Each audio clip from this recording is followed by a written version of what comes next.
അസ്സലാമു അലൈക്കും വറഹ്മത്തുള്ളാഹി. അൽഹംദുലില്ലാഹ് വസ്സലാത്തു വസ്സലാമു അലാ അഷ്റഫി റസൂലില്ലാഹ് വ അലാ ആലിഹി വസഹ്ബിഹി അജ്മഈൻ അമ്മാ ബഅദ്. മുഅ്മിനീങ്ങളെ, പരിശുദ്ധമാക്കപ്പെട്ട നബി സ്വല്ലല്ലാഹു അലൈഹി വസല്ലമ തങ്ങളുടെ ജന്മം കൊണ്ട് അനുഗ്രഹീതമായ പരിശുദ്ധമായ റബീഉൽ അവ്വൽ മാസത്തിലാണ് നാം നിലകൊള്ളുന്നത്. മുത്തുനബി സ്വല്ലല്ലാഹു അലൈഹി വസല്ലമ തങ്ങളുടെ മദ്ഹുകളും അവിടുത്തെ ജീവചരിത്രവും കൂടുതലായിട്ട് പാടുകയും പഠിക്കുകയും ചെയ്യുന്ന ഈ അവസരത്തിൽ മുത്തുനബി സ്വല്ലല്ലാഹു അലൈഹി വസല്ലമ തങ്ങൾ അവിടുത്തെ പോറ്റുമ്മയായ ഹലീമ ബീവി റളിയല്ലാഹു അൻഹയെ ഒരിക്കലും നമുക്ക് മുത്തുനബിയുടെ ചരിത്രം പഠിക്കുമ്പോൾ മാറ്റി നിർത്താൻ സാധിക്കുകയില്ല. പ്രവാചകർ സ്വല്ലല്ലാഹു അലൈഹി വസല്ലമ തങ്ങളെ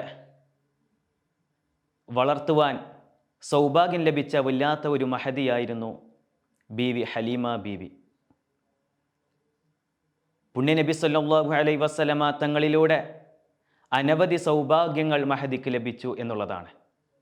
പ്രവാചകർ സ്വല്ലല്ലാഹു അലൈഹി വസല്ലമ തങ്ങളെ അവിടുത്തെ ഹൃദയത്തോട് ചേർത്ത് വെക്കാനും അവിടുത്തെ മാറോട് ചേർന്നാണ് പ്രവാചകർ സ്വല്ലല്ലാഹു അലൈഹി വസല്ലമ തങ്ങൾ വളർന്നത്. എത്രമാത്രം മഹത്വം ലഭിച്ചിട്ടുണ്ടാവും ആ മഹദിക്ക് എന്ന് നമുക്ക് മനസ്സിലാക്കാൻ തന്നെ സാധിക്കും. ഹലീമ ബീവി റളിയല്ലാഹു അൻഹ അവിടുത്തെ ചരിത്രം പറയുന്നുണ്ട്. വളരെ ക്ഷാമം പിടിപെട്ട കാലത്താണ് ഹലീമ ബീവി റളിയല്ലാഹു അൻഹയും ബനൂ സഅദ് ഗോത്രത്തിലെ ആളുകളും മക്കയിലേക്ക് യാത്ര തിരിച്ചു. അവർ വളരെ പ്രയാസപ്പെട്ട് കഴിയുന്ന ഒരു കാലഘട്ടമായിരുന്നു അത്. ബനൂ സഅദ് ഗോത്രത്തിലെ ആളുകൾ വളരെ ക്ഷാമം കൊണ്ട് പ്രയാസപ്പെടുന്ന സാഹചര്യത്തിൽ മക്കയിലെ നഗരങ്ങളിൽ ചെന്ന് അവിടുത്തെ കുഞ്ഞുങ്ങളെ ദത്തെടുത്ത് വളർത്തുന്ന സാഹചര്യം അന്നത്തെ കാലത്ത് നിലനിന്നിരുന്നു. അവർ കുഞ്ഞുങ്ങളെ ദത്തെടുക്കാൻ വേണ്ടി ഹലീമ ബീവിയും ഭർത്താവ് ഹാരിസ് റളിയല്ലാഹു അൻഹും അവരുടെ മക്കളും ബനൂ സഅദ് ഗോത്രത്തിലെ ഏതാനും സ്ത്രീകളും അവരുടെ ഭർത്താക്കന്മാരും യാത്ര തിരിച്ചു. മക്കയിലെത്തി അവർ പല കുഞ്ഞുങ്ങളെയും ദത്തെടുത്തു. ആമിന ബീവിയും അവിടുത്തെ കുഞ്ഞുമോനെ ദത്തെടുക്കാൻ വന്നവർക്ക് കാണിച്ചു കൊടുത്തു. പക്ഷെ അവരാരും സ്വീകരിച്ചില്ല. ആമിന ബീവി പറയുന്നുണ്ട്, ഈ കുട്ടിയുടെ ഉപ്പ മരണപ്പെട്ടിട്ടുണ്ട്, യതീമായ കുട്ടിയാണ്, ഈ കുട്ടിയെ സംരക്ഷിക്കുന്നത് കുട്ടിയുടെ വല്ലിപ്പ അബ്ദുൽ മുത്തലിബ് എന്നവരാണ്. അത് കേട്ടപ്പോൾ എല്ലാവരും മാറി നിന്നു. കാരണം പിതാവില്ലാത്ത കുട്ടിയെ ദത്തെടുത്താൽ നമുക്ക് സാമ്പത്തികമായിട്ടൊന്നും ലഭിക്കുകയില്ലെന്ന് അവർ മനസ്സിലാക്കി. അങ്ങനെ ഹലീമ ബീവിയും ആ കുഞ്ഞിൻ്റെ അടുത്ത് ചെന്നു. ഹലീമ ബീവിയും ഏറ്റെടുക്കാതെ തിരിച്ച് മാറുകയാണ് ഉണ്ടായത്. ഹലീമ ബീവിയും കുട്ടിയെ ദത്തെടുക്കാതെ അടുത്ത കുട്ടി അന്വേഷിച്ച് നടക്കുകയാണ് ഉണ്ടായത്. അവസാനം കൂടെ വന്ന എല്ലാവർക്കും തിരിച്ചു പോകാൻ കുഞ്ഞുങ്ങളെ ലഭിച്ചപ്പോൾ ഹലീമ ബീവിക്കും തൻ്റെ ഭർത്താവ് ഹാരിസ് റളിയല്ലാഹു അൻഹും അവർക്ക് കുഞ്ഞുങ്ങളെ ലഭിക്കാതെ നിരാശയായിരിക്കുന്ന സമയത്ത് ഹലീമ ബീവി ഭർത്താവിനോട് പറഞ്ഞു, നമുക്ക് ആ പിതാവില്ലാത്ത കുട്ടിയെ കൊണ്ടുപോയാലോ? നമ്മുടെ കൂടെ വന്നവരൊക്കെ കുട്ടിയുമായി പോകാൻ തയ്യാറായിരിക്കുകയാണ്, നമ്മുടെ കൂടെ ആരുമില്ലല്ലോ, നമുക്ക് ആ കുട്ടിയെ കൊണ്ടുപോകാം എന്ന് പറഞ്ഞു. ഭർത്താവ്, എങ്കിൽ നമുക്ക് ആ കുട്ടിയുടെ ഉമ്മയെ ചെന്ന് കണ്ട് കാര്യങ്ങൾ പറയാം എന്ന് പറഞ്ഞ് ആമിന ബീവിയുടെ അടുത്തേക്ക് അവർ ചെല്ലുകയുണ്ടായി. ആമിന ബീവി ആ സമയത്ത് കുഞ്ഞിൻ്റെ അത്ഭുത സംഭവങ്ങളൊക്കെ ഹലീമ ബീവിക്ക് വിവരിച്ചു കൊടുക്കുന്നുണ്ട്. പ്രസവ സമയത്ത് ഒരു പ്രയാസവും അനുഭവിക്കാതെയാണ് ഞാൻ ഈ കുഞ്ഞ് എന്നിലൂടെ വളർന്നത് എന്നുള്ള കുഞ്ഞ് ജനിച്ചപ്പോൾ ഉണ്ടായിരുന്ന അത്ഭുത സംഭവങ്ങളൊക്കെ മാതാവ് ഹലീമ ബീവിക്ക് പറഞ്ഞു കൊടുത്തു.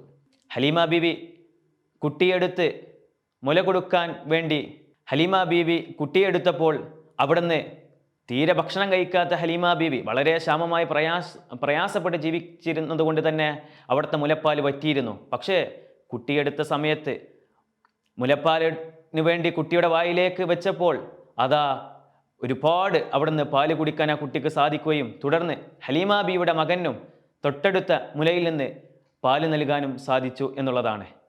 അപ്പോൾ തന്നെ അവർക്ക് മനസ്സിലായി ഈ കുട്ടി ഒരു സാധാരണ കുട്ടിയല്ല എന്നുള്ളത്.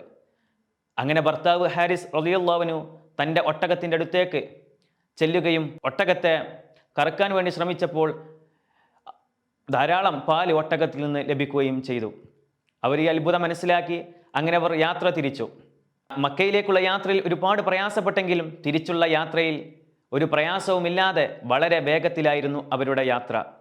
യാത്രയിൽ പോകുന്നിടയിൽ ചില സ്ഥലങ്ങളിൽ അവർ വിശ്രമിക്കാൻ ഇറങ്ങുമ്പോൾ അവിടെയുള്ള ജൂത പണ്ഡിതന്മാരെ കാണുകയും അവരോട് ഹലീമ ബീബി ചോദിച്ചു, ഇത് എൻ്റെ കുഞ്ഞാണ്, ഈ കുഞ്ഞ് ജനിച്ച സമയത്ത് ഒരുപാട് അത്ഭുതങ്ങൾ കാണിച്ചിട്ടുണ്ട്, അതുകൊണ്ട് ഈ കുട്ടിയെക്കുറിച്ച് നിങ്ങൾക്ക് വല്ലതും അറിയുമോ എന്ന് ചോദിച്ചപ്പോൾ ജൂത പണ്ഡിതന്മാർ പറഞ്ഞു, ഈ കുട്ടിയെ കൊന്നുകളയണമെന്ന്, ഇല്ലെങ്കിൽ അവൻ നിങ്ങളുടെ മേൽ ആധിപത്യം സ്ഥാപിക്കും എന്നും ഞങ്ങളുടെ ഗ്രന്ഥങ്ങളിൽ ഉണ്ട് എന്ന് പറഞ്ഞപ്പോൾ ഹലീമ ബീബിയോട് ചോദിച്ചു, ഈ കുട്ടി യതീമാണോ എന്ന്. ഹലീമ ബീബി അവിടുന്ന് പറയുന്നുണ്ട്, അല്ല, ഈ കുട്ടിയുടെ മാതാവ് ഞാനും എൻ്റെ ഭർത്താവ് ഹാരിസ് ഈ കുട്ടിയുടെ ഉപ്പയുമാണ്. പക്ഷേ അങ്ങനെയല്ലല്ലോ ഞങ്ങളുടെ ഗ്രന്ഥങ്ങളിൽ പറഞ്ഞിട്ടുള്ളത്. അവസാനം വരാൻ പോകുന്ന പ്രവാചകന്റെ എല്ലാ അടയാളങ്ങളും ഈ കുട്ടിയിൽ കാണുന്നുണ്ട്, പക്ഷേ ആ കുട്ടി യതീമായിരിക്കുമെന്ന്. ഉടനെ ഹലീമ ബീബി അവിടെ നിന്ന് നീങ്ങി. പിന്നീട് യാത്ര തുടരുന്നു. യാത്രയിൽ വളരെയധികം സന്തോഷകരമായ യാത്രയായിരുന്നു അവിടെ നിന്നുണ്ടായിരുന്നത്. കൂടെ വന്ന ഹലീമ ബീവിയുടെ കൂടെ വന്നിരുന്ന ആളുകൾ ചോദിച്ചു, അല്ലയോ ഹലീമ, നിങ്ങൾ മക്കയിലേക്ക് പോകുന്ന സമയത്ത് വളരെ പതുക്കെയും വളരെ ക്ഷീണം ബാധിച്ച ഒട്ടകവും കൈതയുമായിരുന്നല്ലോ നിങ്ങളുടെ കൂടെ ഉണ്ടായിരുന്നത്. ഇതാ നിങ്ങളുടെ ഈ ഒട്ടകത്തിനും നിങ്ങൾ യാത്ര ചെയ്യുന്ന കൈതക്കും ഒരു പ്രശ്നവുമില്ലാതെ വളരെയധികം ഉന്മേഷത്തോടെ യാത്ര ചെയ്യുന്നു.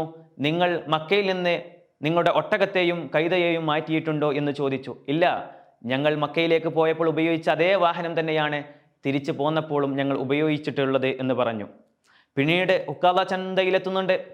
അവിടെ നിന്ന് ഈ കുട്ടിയെ കണ്ടപ്പോൾ, ഈ കുട്ടിയുടെ എല്ലാ ലക്ഷണങ്ങളും കണ്ടപ്പോൾ അവിടെ നിന്നും ജൂതഗ്രന്ഥത്തിൽ അഗാധ പാണ്ഡിത്യമുള്ള പണ്ഡിതന്മാർ പറഞ്ഞു ഈ കുട്ടിയെ കൊന്നുകളയണം എന്നുള്ളത്.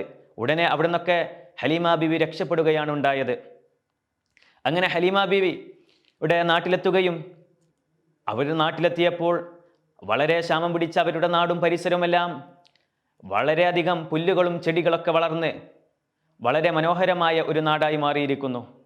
ഹലീമ ബീവിയുടെ വീട്ടിൽ പല ആളുകളും ഈ കുട്ടിയെ കാണാൻ വരികയും ആളുകൾക്ക് പ്രയാസങ്ങൾ അനുഭവിക്കുന്ന സമയത്ത്, രോഗങ്ങൾ വരുന്ന സമയത്ത് ഈ കുഞ്ഞിൻ്റെ അടുത്ത് വന്നിട്ട് രോഗമുള്ള ഭാഗത്തേക്ക് കുഞ്ഞിൻ്റെ കൈകൾ സ്പർശിക്കുമ്പോൾ രോഗങ്ങൾ പൂർണ്ണമായി ശിഫയാകുന്നു. അതുപോലെ കുട്ടിയെ വെക്കുന്നിടത്തെല്ലാം കസ്തൂരിയുടെ ഗന്ധം. അങ്ങനെ ആ നാട്ടിലുള്ള ആളുകളെല്ലാം ആ കുട്ടിയെ വളരെ സ്നേഹത്തോടെ വാത്സല്യത്തോടെ നോക്കിക്കാണുകയാണ്.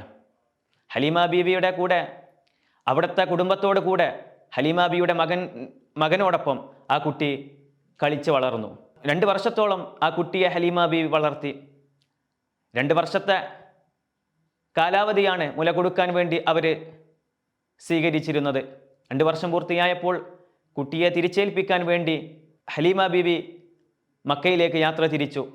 അങ്ങനെ ആമിന ബീബിയോട് പറഞ്ഞു, ഈ പൊന്നുമോനെ ഇനിയും ഞങ്ങളെ കൂടെ നിർത്തണം, ഞങ്ങൾക്ക് ഒരുപാട് അനുഗ്രഹങ്ങൾ ഈ കുട്ടി മുഖേന ഉണ്ടായിട്ടുണ്ട് എന്ന് പറഞ്ഞപ്പോൾ അവരുടെ ആവേശവും അവരുടെ സന്തോഷമൊക്കെ കണ്ടപ്പോൾ ആമിന ബീബി പറഞ്ഞു, എന്നാൽ നിങ്ങൾ കൊണ്ടുപോയിക്കോളൂ എന്ന് പറഞ്ഞ് വീണ്ടും 2 വർഷത്തോളം മുത്തുനബി സല്ലല്ലാഹു അലൈഹി വസല്ലമ തങ്ങളെ ഹലീമ ബീവി വളർത്തിയിട്ടുണ്ട്. ഹലീമ ബീവിയുടെ കൂടെ മുത്തുനബി താമസിച്ചു കൊണ്ടിരിക്കുന്ന സമയത്താണ് മനുഷ്യരൂപത്തിൽ 2 മലക്കുകൾ വന്ന് നബി സല്ലല്ലാഹു അലൈഹി വസല്ലമ തങ്ങളുടെ ഹൃദയം ശുദ്ധിയാക്കിയതും എല്ലാം ആ കാലത്തായിരുന്നു. ഒരുപാട് നേട്ടങ്ങൾ കൈവരിക്കാൻ ഹലീമ ബീവിക്ക് സാധിച്ചു. അവസാനം ഹലീമ ബീവി അദ്ദേഹത്തിൻ്റെ ഭർത്താവ് ഹാരിസ് റളിയല്ലാഹു അൻഹു ഇസ്ലാം മതം സ്വീകരിക്കുകയും ഉണ്ടായി. നബി സല്ലല്ലാഹു അലൈഹി വസല്ലമ തങ്ങളെ തിരിച്ചേൽപ്പിച്ചതിന് ശേഷവും വീണ്ടും തൻ്റെ 25-ാമത്തെ വയസ്സിൽ ഖദീജ ബീവിയുടെ വിവാഹ സന്ദർഭ വേളയിലും ഹലീമ ബീവി മുത്തുനബി സല്ലല്ലാഹു അലൈഹി വസല്ലമ തങ്ങളെ കണ്ടുമുട്ടിയിട്ടുണ്ട്. അവിടുന്ന് ഖദീജ ബീവിയും വളരെ ആദരവോടു കൂടി തൻ്റെ ഭർത്താവിനെ പോറ്റി വളർത്തിയ പോറ്റുമ്മ എന്നുള്ള എല്ലാ പരിഗണനയോടും കൂടിയാണ് ഖദീജ ബീവി ഹലീമ ബീവിയെ പരിഗണിച്ചതും. നാം ഹലീമ ബീവിയുടെ ചരിത്രം മനസ്സിലാക്കുമ്പോൾ ഹലീമ ബീവി വല്ലാതെ ഭാഗ്യം ലഭിച്ച ഒരു മഹദിയാണ്. കാരണം മുത്തുനബി സല്ലല്ലാഹു അലൈഹി വസല്ലമ തങ്ങൾ അവിടുത്തെ ചെറുപ്രായത്തിൽ മുലക്കുടിയും അതുപോലെ തുടർന്നുള്ള ഏതാനും 2 വർഷവും മുത്തുനബി ജീവിച്ചത് ഹലീമ ബീവിയോട് കൂടെയായിരുന്നു. അവിടുന്ന് വല്ലാത്ത ഭാഗ്യം ലഭിച്ച ഒരു മഹദി തന്നെയാണ്. ആ പ്രവാചകർ സല്ലല്ലാഹു അലൈഹി വസല്ലമ തങ്ങളെ മാറോട് ചേർത്ത് അവിടുത്തെ പാല് നൽകാനും അവിടുത്തോട് കൂടെ വളർത്തുവാനും അവസരം ലഭിച്ചു എന്നുള്ളത് തന്നെ മഹദിക്ക് ലഭിച്ച വല്ലാത്ത അനുഗ്രഹമാണ്. അല്ലാഹു സുബ്ഹാനഹു വ തആല മുത്തുനബി സല്ലല്ലാഹു അലൈഹി വസല്ലമ തങ്ങളുടെ ഷഫാഅത്ത് ലഭിക്കുന്നവരിൽ നമ്മെ ഉൾപ്പെടുത്തുമാറാകട്ടെ. അവിടുത്തെ യഥാർത്ഥ മുഹിബ്ബീങ്ങളുടെ കൂട്ടത്തിൽ അള്ളാഹു നമ്മെ ഉൾപ്പെടുത്തുമാറാകട്ടെ. നാളെ അവരോടൊപ്പം അവൻ്റെ ജന്നാത്തുൽ ഫിർദൗസിൽ നമ്മെ ഒരുമിച്ച് കൂട്ടുമാറാകട്ടെ. ആമീൻ. അസ്സലാമു അലൈക്കും വറഹ്മത്തുള്ളാഹി.